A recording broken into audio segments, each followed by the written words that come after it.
ओम नमो भगवते वासुदेवाय। श्रीमद्भागवत महापुराण पंचम स्कंद अध्याय 9।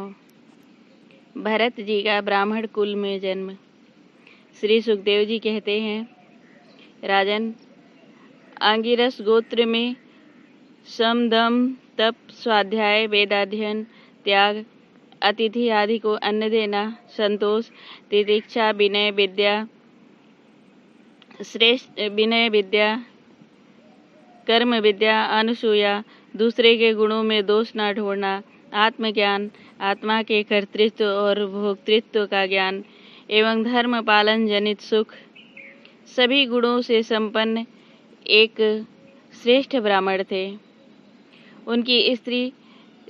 उनकी बड़ी स्त्री से उन्हीं के समान विद्याशील, आचार, रूप और उदारता आदि गुणों वाले 9 पुत्र हुए तथा छोटी पत्नी से एक ही साथ एक पुत्र और एक कन्या का जन्म हुआ।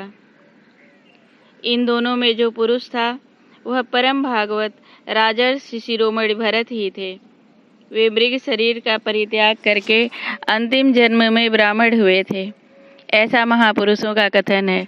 इस जन्म में भी भगवान की कृपा से अपनी पूर्व परंपरा का स्मरण रहने के कारण वे इस आशंका से कि कहीं फिर कोई विघ्न उपस्थित न हो जाए, अपने स्वजनों के संग से भी बहुत डरते थे। हर समय जिनका श्रवण, स्मरण और गुण कीर्तन सब प्रकार के कर्म बंधन को काट देता है, श्री भगवान के उन युगल चरण कमलों को ही हृदय में धारण किए रहते तथा दूसरों की दृष्टि में अपने को पागल, मूर्ख, अंधे और बहरे के समान दिखाते। पिता का तो उनमें भी वैसा ही स्नेह था, इसलिए ब्राह्मण देवता ने अपने पागल पुत्र के भी शास्त्रानुसार समावर्तन पर्यंत विवाह के पूर्व के सभी संस्कार करने के विचार से उनका उपनयन संस्कार किया। यद्यपि वे चाहते नहीं थे तो भी पिता का कर्तव्य है कि पुत्र को शिक्षा दे। इस शास्त्र विधि के अनुसार उन्होंने इन्हें शौच, आचमन आदि आवश्यक कर्मों की शिक्षा दी। किंतु भरत जी तो पिता के सामने ही उनके उपदेश के विरुद्ध आचरण करने लगते थे। पिता चाहते थे कि वर्षा काल में इसे वेदाध्ययन आरंभ करा दूं, किंतु बसंत और ग्रीष्म ऋतु के चैत्र, बैसाख, जेठ और आषाढ़ 4 महीने तक पढ़ाते रहने पर भी वे इसे व्यवहारित और शिरोमंत्र प्रणव के सहित त्रिपदा गायत्री भी अच्छी तरह याद न करा सके।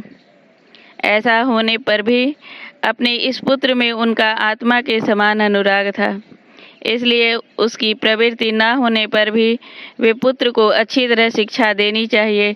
इस अनुचित आग्रह से उसे शौच, वेदाध्ययन, व्रत, नियम तथा गुरु और अग्नि की सेवा आदि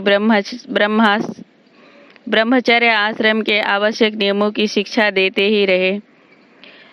किंतु अभी पुत्र को सुशिक्षित देखने का उनका मनोरथ पूरा न हो पाया था और स्वयं भी भगवत भजन रूप अपने मुख्य कर्तव्य से असावधान रहकर केवल घर के धंधों में ही व्यस्त थे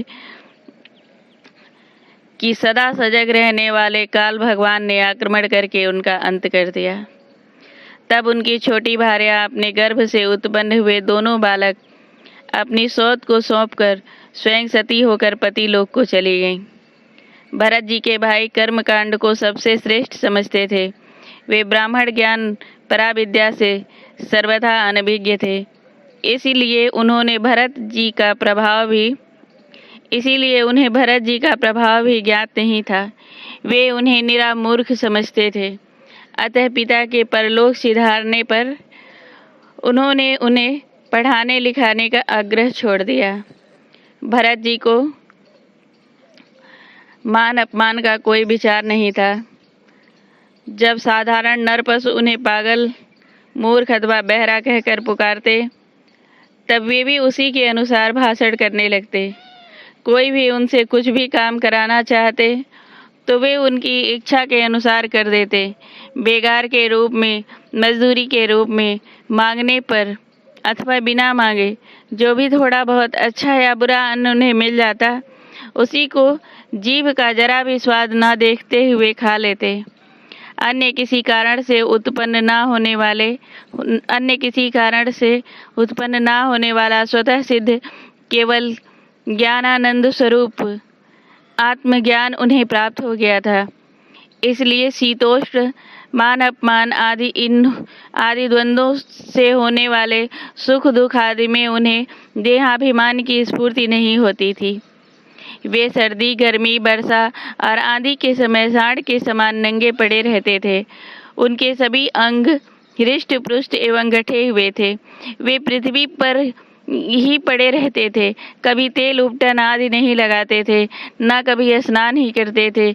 इससे उनके शरीर पर मैल जम गई थी। उनका ब्रह्म तेज धूलि से ढके हुए मूल्यवान मणि के समान छिप गया था।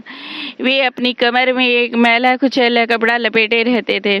उनका यज्ञोपवीत भी बहुत ही मैला हो गया था। इसलिए अज्ञानी जनता यह कोई द्विज है, कोई अधम ब्राह्मण है, ऐसा कहकर उनका तिरस्कार कर दिया करती थी।